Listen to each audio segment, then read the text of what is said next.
Ladies and gentlemen, we are here. We are back. Another episode of Shootaround Sessions podcast with me, your host, Tawasi C, and my man, Randy B. You know how we do this thing. You know we here. We back with another one. Free agency is in full swing. The NBA offseason. This is our free agency frenzy special. And we just got to talk about how the Knicks have influenced the entire NBA free agency landscape. And how we got them stressed.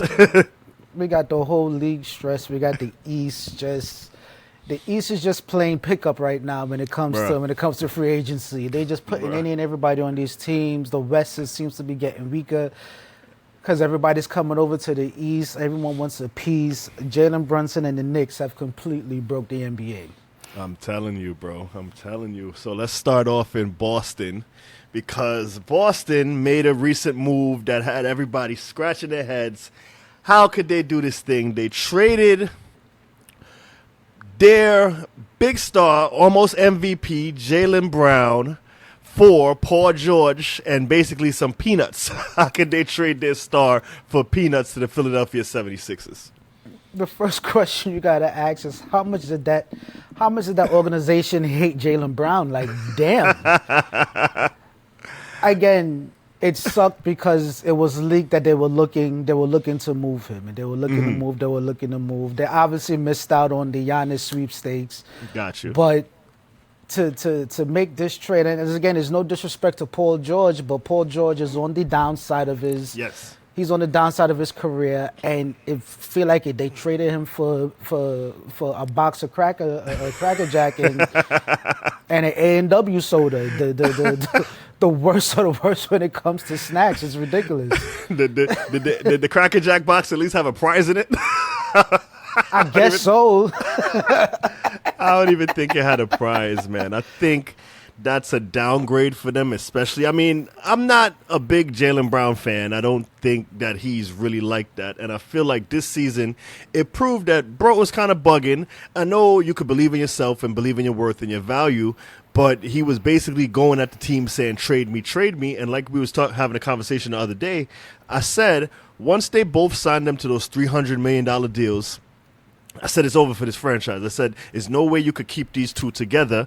But again, I thought they would have got back more value for him. Yeah, it's crazy. Like I said, it turned into a dire situation where this breakup obviously needed to happen, and Boston felt the need to do what they needed to do to make this happen. It's just, from the outside looking in, it just looks horrible. It looks bad on their part. I'm sorry, it looks worse. When you pick sides, it just looks worse on their part. Jaylen Brown, I know he's not our biggest fan because he plays for Boston, but at the end of the day, I have to give him his props. He took a team that was pretty much not even considered for the playoffs or considered to at least be a playing team and led them to the number 2 seed. So that's worth something. And even when Jason Tatum came back, Jaylen Brown played the last game. He tried to get the team over. Jason Tatum didn't, and I'm not trying to knock Jason Tatum either, but I personally feel as though that is a duo that you do want to see at least one more time try to make it all the way to the promised land. But the damage was already done, and Boston needed to move now, and they did what they had to do. Nah, I agree. They needed to move, and they needed to make a move. But let's stay in Boston, and let's talk about, because we got to tie this all together in with the Knicks, because I know people are looking at us and saying we crazy where y'all talking about the Knicks. But you look at a desperate Boston Celtics team that went and acquired free agent Mitchell Robinson, basically snatched him from the New York Knicks. Now Mitchell Robinson is playing for the Ops. How are we feeling about Mitchell Robinson going to the Celtics? It's bittersweet. It's bittersweet because, one, as a Mitchell Robinson fan, I'm happy he went and he got his money. Money he deserves, all right? Facts. But my thing is, bro, I feel like you could have got that contract anywhere else, and you went to Boston, bro. He went to the Ops. He went to the Ops.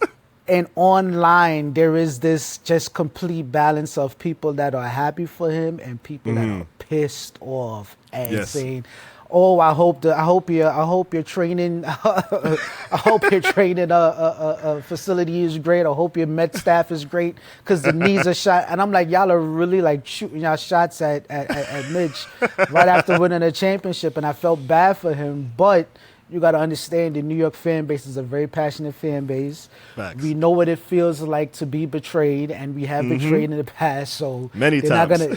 they're not gonna take this lightly. But good for him for getting that money. Me personally, I would have liked to see him go out west, not go to the Ops, go somewhere where we only see you twice a year. But all I gotta say is 4 times this year. We coming at you. We coming after those knees, Mitch. Hacker Mitch. Hacker Mitch is right. Now, I'm not going to be one of those fans that hates Mitchell Robinson, and I appreciate what he has given to the Knicks over the last several years, especially this season. He was a pivotal role, but I'm a man and I have to be honest. Mitchell Robinson is was the biggest liability on the Knicks. He was injury prone. He can't hit free throws. And down the stretch in the playoffs, it was hard to play him in the minutes that he deserved. Now, don't get me wrong. Amazing shot blocker, amazing rebounder.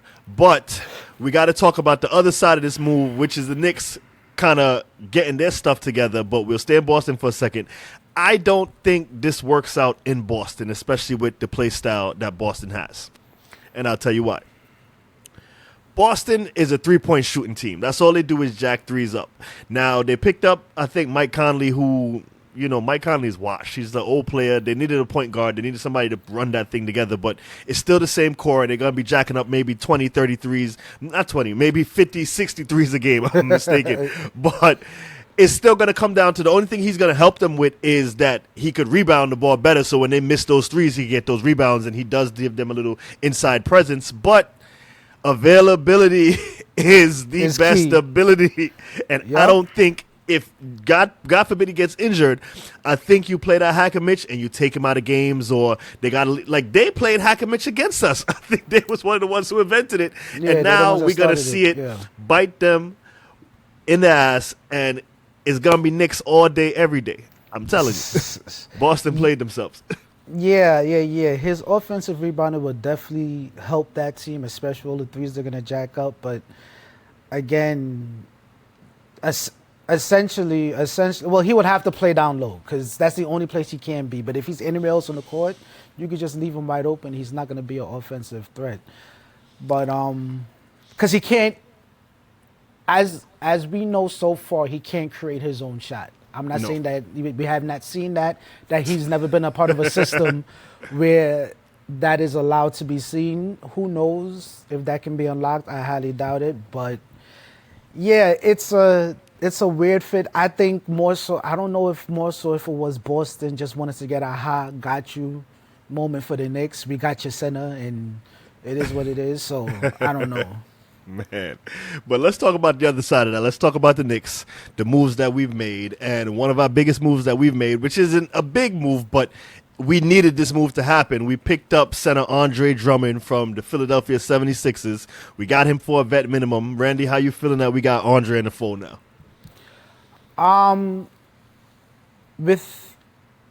It's a good replacement for Mitch, because this is a replacement for Mitch. One, it's a replacement for Mitch on the cheap. Yes. Two, Andre Drummond, prior to Mitch, was known for his offensive rebounding, and he's kept up with it. Yep. So that does work in itself. And on top of that, he has a little bit more of an offensive game. Yes. Now, he's not replacing the effect that Mitch has. Mitch was the best offensive rebounder and a defensive presence. I don't think Andre Drummond is a defensive presence, so we definitely still would be losing that. However, we do have somebody that not deadly from three, but can hit the three-point shot. So you have to respect that at some point. And I think Mike Brown can get the best out of him. That's the main thing. I think Mike Brown will be able to maximize what he can get from out of Andre Drummond. I mean, I agree with you wholeheartedly. Andre Drummond, the only real difference between Andre Drummond and Mitchell Robinson is the shot blocking. That inside presence on the defensive end where we have that rim protection. I don't think you get that with Andre Drummond. But the man is a big body, and he could rebound. He could hit free throws. He can hit free I will throws. say that. That's another part too. His last season, he was a 63% free throw shooter. Now, that's not great, but he can hit a little bit of threes. He's worked on his 3-point game, and I just think he's a good replacement for Mitch. He's a good body that we could put in there. Yeah, I think if he's fully motivated, he can be a great hand.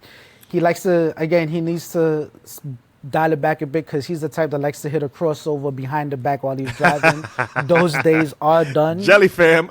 Yeah, those days are done. But he, like, going back to the big body, he'd be great, great pick and roll with Jalen Brunson or whoever's playing at the top. So I don't hate it.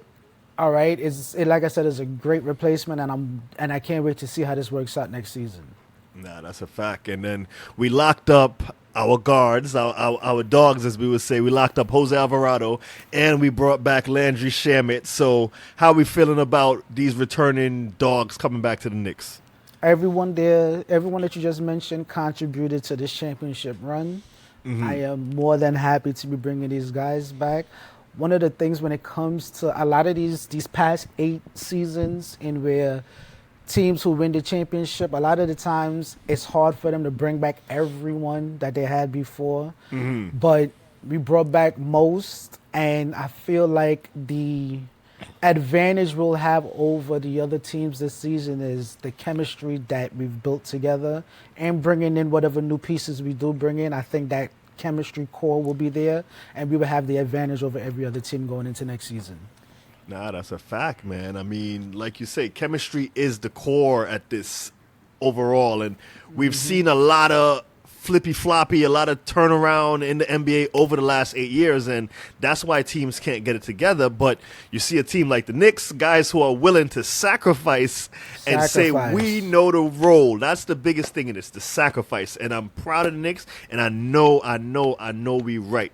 We got to talk about one more thing with the Knicks, though. There's rumors that we could pick up Jonas Valanciunas, one of the centers in the league. I think he last was on Denver. He was a powerful center back in the day. How are you feeling about the Knicks potentially picking up Jonas Valanciunas?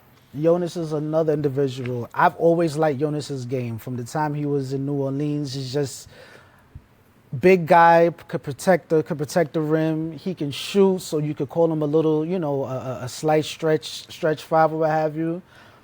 He'll be a great asset to the team. The only thing with Jonas, he has to be motivated. If he is motivated to play, he can be dangerous. We have seen little moments of him being dangerous. And if he's willing to come on, if he's willing to come on, if he's willing to accept the culture, the winning championship culture of everyone and fit right in, he'll be a great addition to this team.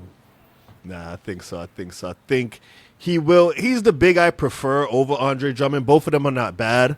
I have this saying, me and you say, the two of them make one player. Yeah. So you put the two of them, Andre Drummond and him together, I think they give us a great backup big. So I think we'll be all right there. Just like we said, bringing back all the players and bringing him into that mix, it solidifies us and it makes us strong down the middle. And I think with the way Brunson plays and running the pick and roll, and even like you said, Mike Brown is a great coach, and I trust Mike Brown because he's brought us a ring. So any move we really make, I think it'll work because they know what they're doing, and Mike Brown is going to make them work. They're not going to be a Yabusele who just couldn't fit into the game. Just couldn't fit in. Hey, listen, Listen, I was the first one that was excited for it and the first one to say, this is not working out. But let me ask you a question because there's multiple moves left. There is the Jonas Valanciunas. There's also Jordan Clarkson who can be re-signed. But another name has popped up in free agency within the last 24, 48 hours. DeMar DeRozan might be bought out of his contract. Ooh. And there has been talks of Leon Rose looking at the possibility of bringing him in as a backup wing. How do you feel about that possibly happening? Love it. Love it. And I'll tell you why. I have always been a fan of DeMar DeRozan's game, especially as that mid-range kind of mid-range tearing him up. Mid-range assassin. And the fact that we could be able to possibly get this guy for the cheap, I'm 100% for it. I think we should make the move if we can. Now, is he an upgrade from Clarkson? 100%. Yes. No shade to Clarkson. No shade. Love what he did for the Knicks.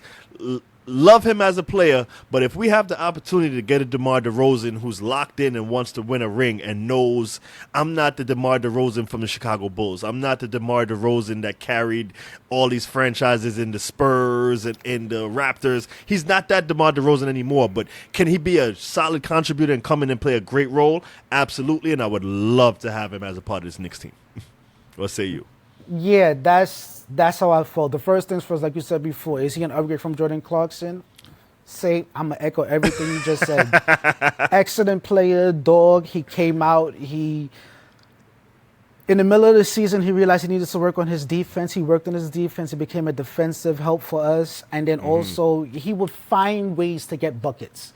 Yes. I'm not saying he's a bucket getter, but he will find ways to get buckets. The difference is DeMar DeRozan, like you said, is a mid-range assassin. All right. Yes. To this day, he can go out and get buckets for you. And to have that coming off the bench behind a Mikal Bridges or OG Anunoby, and like I said, he's a veteran. He wants to win. He's one of the few all-stars or what have you that has not gotten a chip, so he will conform to the culture. I think he'll be a great pick. The only question is, does he want to leave the West Side? You already know how he is.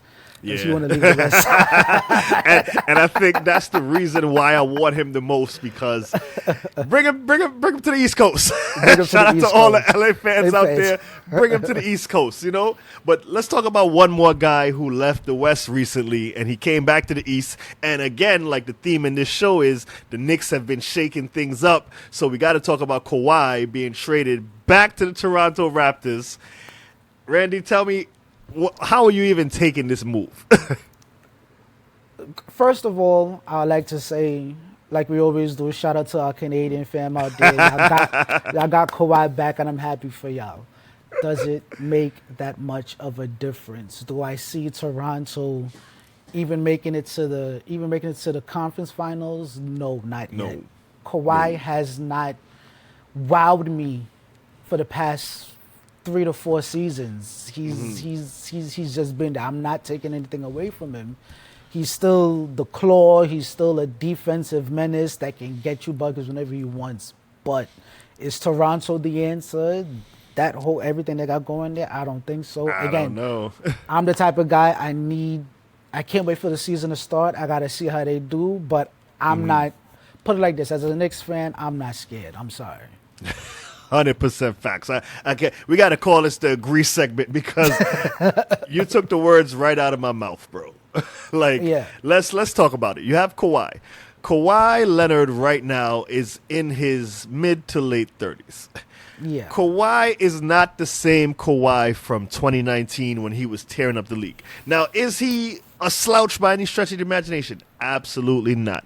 Kawhi can get buckets. Kawhi can defend. He can still do everything that he did from 2019 and back in the day.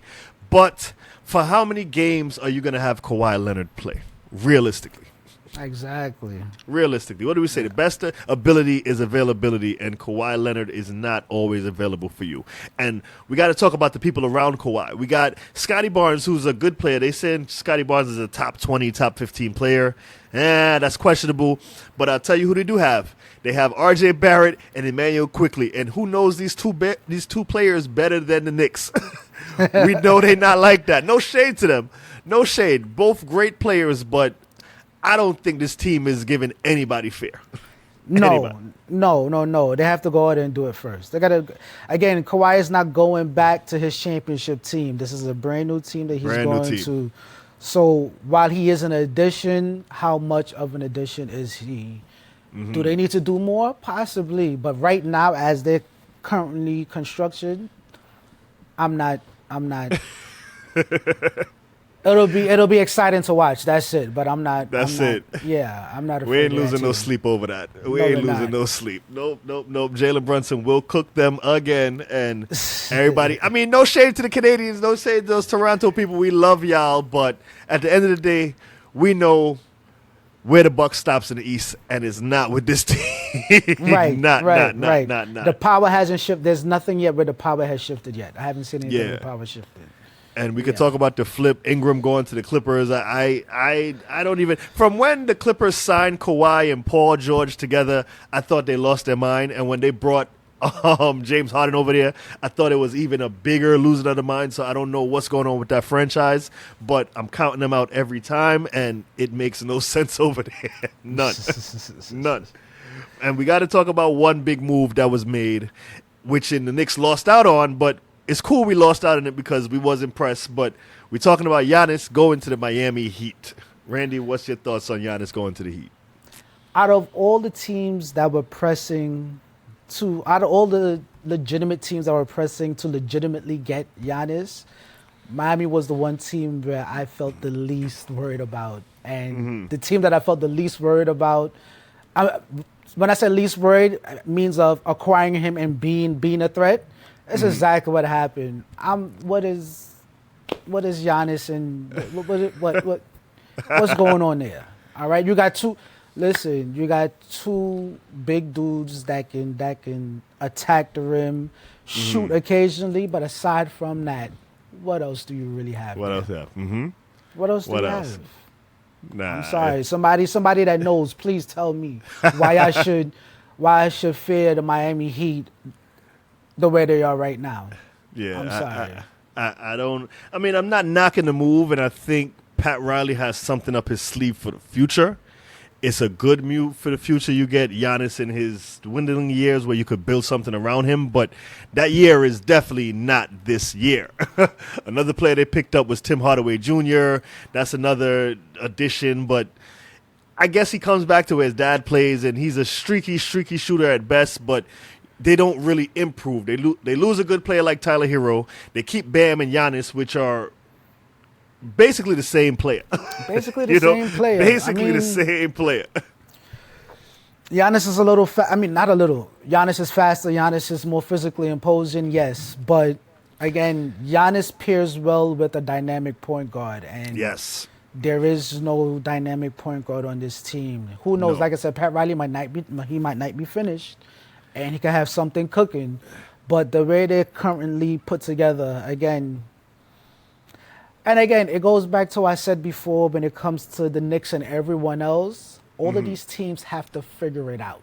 Yes. They're going to take at least a quarter to half the season figuring out what works, while the Knicks is coming back pretty much, except for a few pieces here and there, is still intact. That chemistry is going to be there. A lot of these teams will have to figure it out. So even if they can become something, it won't be this season. It's something where it has to build over time, and they need to continue adding to it. They're not finished yet. This Miami Heat team isn't finished yet.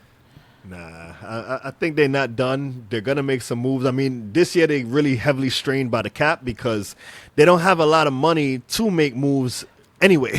So right. I think this season is a wash for them. I think they stay competitive. They may make the playoffs. They may not. We got to see what other moves they make. But just as far as picking up a player like Giannis, I think it was a reach, and you really got up that core with Tyler Hero, who maybe he hasn't reached his star potential, and maybe they're waiting for something to come of that. But at the end of the day, I don't really see it materializing into anything right now unless they get better Bam. I don't think him and Bam is going to work because, like I said, they both clog up the paint. They both don't stretch the floor. They both want to get inside that paint. So it's like you got two twins rolling there, and it's only one basketball. So I don't see that working out in Miami. But it is what it is for that team, you know? It is what it is. They might, like I said, they might make it happen. But yeah, you got two bigs. You got one who can't, like I said, who can take the ball down the court, driving. But if he's driving and kicking, he's going to drive and kick to Bam. And what's Bam going to do? Exactly. He has to drive. He got to drive in too. So, like I said, defensively, they're going to be a scary team. We didn't talk about the defense. Defensively, They're going to be a menace. They're going to be hard to score on in the paint. And they both can play the perimeter. But aside from that, We'll have to see. We will have to see. I want to talk about the other side of that Boston trade with Jaylen Brown, and I want to talk about it from the 76ers perspective. They get Jaylen Brown on the 76ers. You pair him with Joel Embiid and those two hot young upstarts in Tyrese Maxey and VJ Exum. How you think is going to work out for them in Philly? They can be. I don't want to say a problem, but that's a team where you got youth and you got a veteran presence. All right, Jaylen Brown is going to anchor those two youths in Tyrese Maxey and VJ Edgecombe, and they can turn into something. Joel Embiid. It all depends on how often you're going to have him on the court. To be honest with you, is how often are you really going to have him on the court? But that trio between Jaylen Brown, VJ Edgecombe, and Tyrese Maxey, that can be a problem. Yeah. You see, more so than what Boston feel like they're doing or Miami feel like they're doing. That's a situation where things can get a little shaky. Am I afraid of them? Still no, because again, that's another team that needs by at least a quarter to a half of the season that will need to figure it out. But that Philly team, it's crazy. Boston made this trade and Philly became 5 times better than they were last season. 5 times better. So it's crazy that Boston did what they did. Now, with a couple days to think about this and let it really simmer, I really do see the upgrade for the 76ers because I'm known for this. I'm not a Jaylen Brown fan. Hate Joel Embiid. The only two guys I like on that team is Tyrese Maxey and VJ Edgecombe. Right. But what this Jaylen Brown thing does to the 76ers is it gives Tyrese Maxey a running mate and it takes the ball out of Joel Embiid's hands. Yes. Now, it doesn't have to be all of this usage on Joel Embiid anymore, and maybe he could take a step back, still give what he gives, which I hate his game anyway, but I'll be honest, he does give you buckets, and he could give you 1 or 2 games where he takes over in a playoff series and he gets you there. But with the extra help that he has now, I think, I'm not going to say they're dangerous as far as stepping to the Knicks, but they have become better than the Boston Celtics, and I think even with the addition of Huck Porter, he went to the ops as well. Not mad at him. He got his ring. He got his ring and he got some money behind it. So yeah, I'm not even mad at him. We wasn't going to pay him, but I ain't mad. But the 76ers are going to be a competitor, and I do think that they move up the rankings in the East. Are they better than the Knicks? Of course not. So as you said that, it got me to thinking that, yes, it'll force the ball out of Joel Embiid's hands more. The question is, does he want that? And could there be a clash on the court because of it? All right? Because this past season, the ball didn't need to be in his hands. He has 2 guys that can score and control the offense, but yet they still ran it through him, and they got demolished in the playoffs. Now you have a superstar in Jaylen Brown. Yeah, a superstar in Jaylen Brown who can more than orchestrate the offense, get everybody in place, play his position. Is Joel Embiid willing to take on that new position of, hey, you can score, you can rebound, we know that we could throw the ball to you in the post and you can make magic happen. However, you don't need to be at the top of the key with the ball in your hand. You can stay in the post. Is he willing to make that adjustment, and will that cause issues? I'm not trying to, put things in the head from earth. Yeah, start a pot a little bit, but that's definitely one thing. And then also, Jaylen Brown and Joel Embiid, I'm sorry, they don't like one another. They don't. Jaylen Brown went on his podcast and was, Mr. Flippity Flop and X, Y, and Z. So they're things that they need to work on. I think if Joel Embiid could ever see any of these clips, could ever watch any of this show at all, if you are a smart man and want to actually win in the NBA, you defer to Jaylen Brown and Tyrese Maxey. You defer to those guys. You let the offense run through them, and you be that third option. There's nothing wrong with being a third option. It's completely nothing wrong with it being third option. We've seen Cat sometimes play third option. Cat sometimes didn't even get no buckets. And he's an NBA champion. There's nothing wrong with it. If Joel Embiid could get past his ego and say, you know what, I'm going to defer to Jaylen Brown and Tyrese Maxey, I think you have a contender in the Boston. Well, you could fight with the Knicks. It's still Knicks in 5, but you could fight with the Knicks. We just won't sweep you out. You get one game. But we got to talk about some moves out west. Got to talk about this big trade. LaMelo Ball goes out west to team up with Anthony Edwards and the Minnesota Timberwolves. How are we thinking about this team and the departure of our favorite bum, yours and mine, Julius Randle? He's back to Brooklyn. How are we feeling about the Minnesota Timberwolves right now? First things first, welcome back to New York, Julius. Welcome back. We know you couldn't stay away for too long. He goes back to the worst team. To the worst team, the career-killing team. This might be dynamic because Anthony Edwards doesn't need the ball in his hands. He can play off of his point guard. LaMelo Ball is a great point guard. He can find his open guys, get his guys involved. They're going to be a problem in the West. I do like this move. It's two young, dynamic players that are hungry and wants to win. I'm shocked that Charlotte made this trade. I did not know this was in the works. But this could Minnesota can finally get over the hump in where they can at least make it to the conference, or make it to if they can figure this out, they can be great. I think so too. I mean, they did a key factor to play into this is they get rid of Naz Reid, which it's really got me scratching my head. But they get LaMelo Ball and he's a good player. He's a very talented player, very immature, very kiddish, like does some dumb bonehead things on the court when he's ready. You team him with Ant. Maybe they get a little bit more mature and they understand what's at stake, but you take two, like, basically kids. Because Ant ain't the most mature. He ain't the most mature. And they both don't know how to win yet. I don't know what Chris Finch is going to do with them, but if they could get LaMelo Ball locked into where he's playing serious basketball and understands what's at stake, then they could be a problem. But it's a lot of missing pieces there because you get rid of Randall, that's a plus for them. But you get rid of Naz Reid and you still have Rudy Gobert, who to me is an offensive liability. As much as he gives you on the defensive end, I still think he's an offensive liability. And I don't know how they fare out west, but the West got tremendously weaker, so we have to see how it goes, honestly. They get weaker because they're shifting their guys all over the place. Nobody knows why a lot of the moves the West made, but it is what it is. Yeah, I can't even tell you, bro. I mean, we got the Lakers who didn't tan this year and they got a little bit whiter this year, but oh gosh. You got the LA Lakers. LeBron is not coming back to the Lakers. They get rid of DeAndre Ayton. How are we feeling about this Lakers? How they faring in the West, which is quote unquote weaker in a sense? Sure, I guess. I don't know.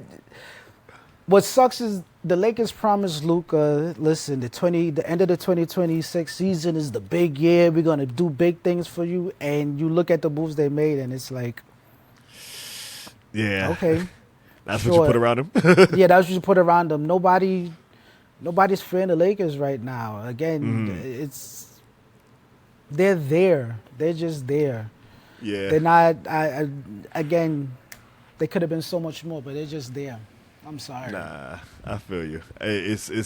They made some moves. They picked up some great role players, but I think with the loss of LeBron, they don't really address the issues. You get a Walker Kessler from Utah, and I'm not really the biggest. I don't know much about Walker Kessler. I'm not gonna lie to you. I don't know much about him. Haven't seen too many of his games because he's been in Utah.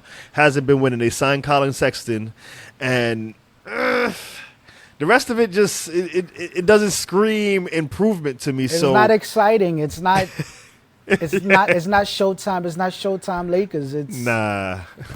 And for all this, I know you got a star in Luka for the future, but if you don't give him anything to help him, then what's the sense you even made that move for? Like, I would have kept LeBron, I would have kept AD, I would have figured out a way to be more competitive in the West rather than gutting your whole team. But it's a rebuild. It's clearly showing a rebuild to me. I don't think they're gonna be very competitive in the West. If they make the playoffs, they make the playoffs. But definitely a rebuild. So they still got more moves to make. So we got to see where that goes. Yeah, we got to see where that goes. That's not. It's not ready yet. It's still cooking in the. It's still cooking in the oven. They still prepping that thing. Yeah, they're still prepping it. They cleaning the chicken. Nah, but But big it ain't move putting we no gotta talk seasoning. about. No seasoning, no salt, pepper, no, no shade. Nah, a big move we gotta talk about. We gotta talk about this move. Ja Morant is traded to the Portland Trail Blazers. Randy, how do we feel about Ja going to Portland? I feel like Memphis is not built for negative media, so they did what they had to do to get rid of Ja, because Man, I don't know how he's gonna fit in Portland. Again, I feel like that's just guard city over there. They got nothing but guards in Portland. Good for. I mean, you know what I'll say? Good for him, because he's in a city where you really can't get into too much trouble. Like, it's Portland, Oregon. Man. Like, just Don't play forget, so. he could be a part of that jail Blazers. He could bring that back. That's true too. I forgot about that. Nah. But no, yeah. Hopefully it'll help him focus more on basketball. And Ja, he can still contribute. I'm happy for Portland, Memphis. Everybody, again, I guess every other team is that if they can't compete, we're gonna blow up our team and just rebuild. So we're seeing about half the league just rebuilding with all of these trades that happened this offseason. This offseason has really been a pickup game. Everyone's picking up these names, and then everyone else is just saying, you know what, we'll just sit on the bench and watch and see what happens. That's it. It's a real reset year, and I'm glad that the NBA saw that the Knicks dominated on this dominant playoff run and said we need a reset because we got to compete with that for the next few years. Nobody wants the smoke. Nobody wants it. But my last question to you, we got to close it out on this. You know we got to talk about LeBron. Where do you think, in the grand scheme of all of this, LeBron is going to end up? We saw he pulled his name out of the Knicks hat because that wasn't going to happen. He's taking a lot of names off the table. But where do you think ultimately we are going to see LeBron end up at the end of this free agency? Because of, and rightfully earned, because of the ego that LeBron James has, right? And like I said, rightfully earned. He's up there as one of the greatest of all time. I think the storybook ending to his career is him going back to Cleveland and trying one more time. And even with the roster that they have there, they have a possibility. All right? They're in the Eastern Conference Finals, so obviously they can push and go forward. You got a dynamic backcourt, somewhat. James Harden is... As a matter of fact, you know what? If he goes to Cleveland and he's the primary ball handler, I feel as though James Harden would probably even be a better player next year because he can play off ball, which he rarely ever does. We don't know really what that looks like. And, yeah, I think Cleveland is his choice. I think he's just lulling around for no reason. It's entertaining for him, entertaining for Rich Paul. I don't even know why Rich Paul is on podcasts talking about it. This is so brand new to me. Just go out there and make it happen. Pretty much what sucks is his decision has put free agency at a complete pause because nobody wants to make a major move until they know where he's going. Golden State sounds great, but no, it's not enough. I feel as though Miami, again, you just got three big bodies. No, I don't know. It doesn't work. To me, I feel like Cleveland is the best fit, storyline-wise, fit-wise, because he can fit right into that 3 slot. And, yeah, that's how I feel. All right. This is my thoughts on it, right? Cleveland, yeah, sentimental story, ended in Cleveland. Fine. Not tripping. The place I would like to see LeBron James go, and I know it's going to be very, very difficult to make this happen, but I want to see LeBron James in Golden State. Okay. Now, hear me out. We flamed Kevin Durant for going over there and joining the team. We've said LeBron has made a bunch of questionable moves over his career, ring chasing, this and that. You get Steph Curry at the age of 38. You get Draymond 36. If they can find a way to keep Al Horford, you get Al Horford at 40. Well, I don't even know if Al Horford's still there, but if he's still there, you put an old man LeBron with this. I'm with it, man. Do it for the old heads, bro. Do it for the old heads, bro. I knew where you was going. Steph Curry, at 38 years old, is still one of the most dangerous players in the NBA. And if you put LeBron with him, who can get him the ball, do what he needs to do, I'm not mad at it. I'm not. This is the 04 Lakers all over again. That's it. Put it together. Like, we don't get to see these type of things every day. We don't. I mean, even in this star-studded league where people pair up all the time and stars play together, this is a move I never thought I would even fathom seeing. LeBron in the Golden State Warriors jersey with Steph Curry, and they playing together. That's something that I personally want to see just as a fan. I just really, and you got to do something with Jimmy Butler. I don't know how it happens because Jimmy Butler's getting a lot of money too. I don't know, but if Rich Paul, if you're out there, stop doing them podcasts and get on the phone and make this happen, and even bring AD into the mix too. You put AD there, you got a championship squad.